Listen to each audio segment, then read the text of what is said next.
The first time I saw her, she was struggling with a cardboard box on the front steps of the apartment, across the hall. It was late afternoon, the kind where sunlight turns everything golden but tired, and I had just come back from work, my tie loosened, my mind still stuck in emails and deadlines. I almost walked right past her, offering the usual polite nod reserved for strangers, but something made me stop. Maybe it was the way she brushed a loose strand of hair behind her ear, or the way she sighed softly, like she was trying not to be overwhelmed. "Need help?" I asked. She looked up, surprised at first, then smiled. "That obvious?" "Only a little," I said, stepping forward. I picked up one end of the box and together we carried it inside her apartment. It was mostly empty, just a few pieces of furniture. A mattress leaned against the wall, and that quiet echo new places always have before they become homes. "Thanks," she said, wiping her hands on her jeans. "I'm still getting used to doing all this alone." "No problem. I'm Ethan, by the way. I live right across." She paused for just a second when I said my name. Not long enough for most people to notice, but enough for something to stir in my chest. "I'm Claire," she said. The name hit me like a distant memory trying to break through fog. "Claire." I nodded slowly. "Nice to meet you." But it didn't feel like meeting for the first time. That night I couldn't shake the feeling. I sat on my couch staring at nothing, replaying that moment over and over. Her voice, her eyes, the way she said my name. Claire. It couldn't be.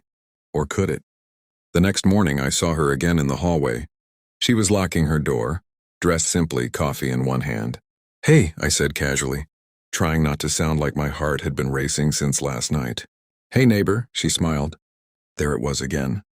That familiarity. That quiet pull. "Did you go to Ridgewood University?" I asked before I could stop myself. She froze, just for a second. Then she turned slowly, her eyes searching my face more carefully this time. "Yeah," she said. "I did." My chest tightened. "Business program?" Her lips parted slightly. "Yes." I let out a breath I didn't realize I was holding. So did I. Now she was staring at me. Really staring. And then it happened. Recognition.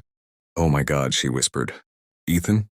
I laughed softly, still in disbelief. "Yeah." She covered her mouth, eyes wide. "No way, no way. It's you."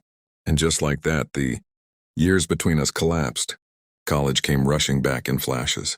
Late lectures, group projects, crowded hallways, and her, Claire, had been unforgettable. Not just because she was beautiful, though she was.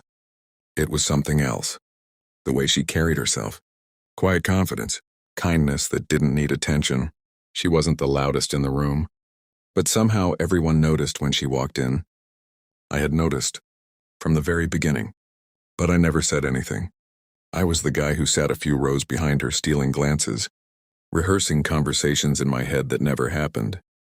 I told myself I'd talk to her tomorrow, or next week, or when the timing was right, but timing never felt right. And then graduation came and she was gone. Just like that. "What are the chances?" she said, shaking her head, still smiling in disbelief. "Honestly," I replied, "feels unreal." We ended up getting coffee together that morning. 1 hour turned into 3. We talked about everything. Where life had taken us, the jobs, the struggles, the things we thought we'd have figured out by now but didn't. It felt easy. Too easy. Like we had skipped all the awkward parts of getting to know someone. At one point, she laughed and said, "You know, you were always so quiet in college. I barely noticed you." I smiled, but something inside me stung a little. "Yeah," I said. "I noticed you enough for both of us." She looked at me, curious. "What do you mean?" I hesitated. This was it. The thing I had never said. "I had a crush on you," I admitted, my voice quieter now. "The whole time." Her expression changed. Not shocked. Not uncomfortable. Just thoughtful. "You did?" she asked softly. "Yeah," I nodded. I just never had the guts to say anything. She looked down at her coffee, tracing the rim of the cup with her finger. "That's funny," she murmured. "What is?" She looked up again, meeting my eyes. "I had a crush on you too." For a moment everything went silent. I actually laughed because it felt like the only thing I could do. "You're kidding." "I'm not," she said, smiling, but there was something bittersweet in it. "You were different. You didn't try too hard. You seemed real." Then why didn't you say anything? I asked. She shrugged gently. Same reason, I guess. I thought you weren't interested. We both sat there letting that sink in. Years of missed chances, all because of silence. Life has a strange sense of humor. From that day on, we started spending more time together. Dinners turned into routines. Conversations grew deeper. We talked about fears we didn't admit to anyone else, about failures that still lingered, about loneliness that success couldn't fix. And somewhere in between all of that, something began to grow. Not the rushed kind of love you see in movies. Something slower, real.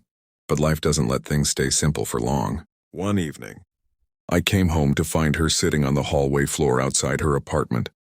Her eyes red, her hands trembling slightly. Claire? I rushed over. What happened? She tried to smile, but it broke halfway. I got an offer. In Seattle. My chest tightened instantly. That's good, right? I said, even though it didn't feel good. It is, she nodded. It's everything I've been working toward. But she looked at me, and that was enough. I don't want to leave, she whispered. There it was. The moment. The kind life doesn't repeat. I sat beside her, close enough to feel the warmth of her shoulder. Then don't, I said quietly. It's not that simple. I know, I admitted. But some things matter more than timing. Or plans. She searched my face. Like what? I took a breath, feeling my heart pound harder than it had in years. Like not making the same mistake twice. Her eyes softened. I spent years wondering what would have happened if I had just told you how I felt, I continued. I don't want to do that again. Not with you. Silence settled between us. Heavy, honest, and then she leaned her head against my shoulder, closing her eyes. I'm scared, she said. Me too, I admitted. But maybe that's how you know it matters. Days passed. The decision hung over us like a storm waiting to break, and then one morning, there was a knock on my door. I opened it to find her standing there, suitcase in hand. My heart dropped. Claire. She looked at me, nervous but certain. I turned it down, she said. For a second, I couldn't speak. You what? I turned it down, she repeated.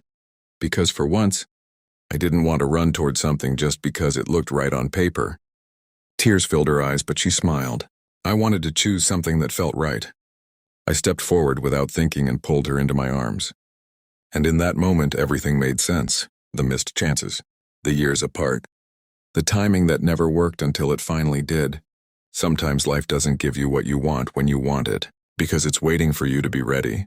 And as I held her there, in the quiet hallway where it all began again, I realized something simple but powerful. The right person isn't someone you find at the perfect time.